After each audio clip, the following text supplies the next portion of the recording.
আসসালামু আলাইকুম প্রিয় দেশবাসী, আমার ভাই ও বোনেরা, কলিজার যারা আছেন সবাইকে অভিনন্দন, ভালোবাসা। তো আসলে ফজর নামাজ পর তো আলহামদুলিল্লাহ আমি ফজর নামাজ শেষ করে আপনাদের সামনে ভিডিওটা শেয়ার করছি। প্রিয় দর্শক, সবাই কিন্তু আমরা ফজর নামাজ পর একটা দোয়া বা আমল করি বা একটা সূরার যা আছে সেটা হচ্ছে সূরা হাসরের শেষে যে তিনটি আয়াত আমরা প্রত্যেকটি মুসলমান নামাজ শেষে ফজর নামাজ শেষে যে তেলাওয়াত সেটাই আমি করছি। অবশ্যই সবাই আমলটা করবেন।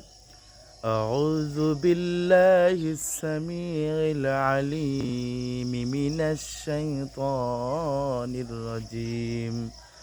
أعوذ بالله السميع العليم من الشيطان الرجيم. أعوذ بالله السميع العليم من الشيطان الرجيم. هو الله الذي لا إله إلا هو عالم الغيب والشهادة هو الرحمن الرحيم. هو الله الذي لا إله إلا هو الملك القدوس السلام المؤمن المهيمن العزيز الجبار المتكبر سبحان الله عما يشركون.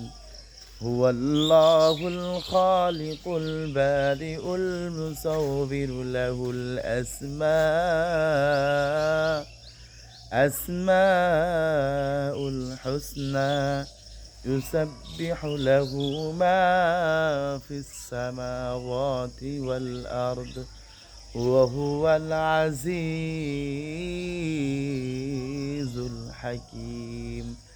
সদাকাল্লাহুল আযীম। কলেজের ভাই বোনেরা যারা আছেন অবশ্যই শুনলেন, অবশ্যই ফজর নামাজ পর সবাই এটা তেলাওয়াত করবেন। ধন্যবাদ সবাইকে। আসসালামু আলাইকুম ওয়া রাহমাতুল্লাহ।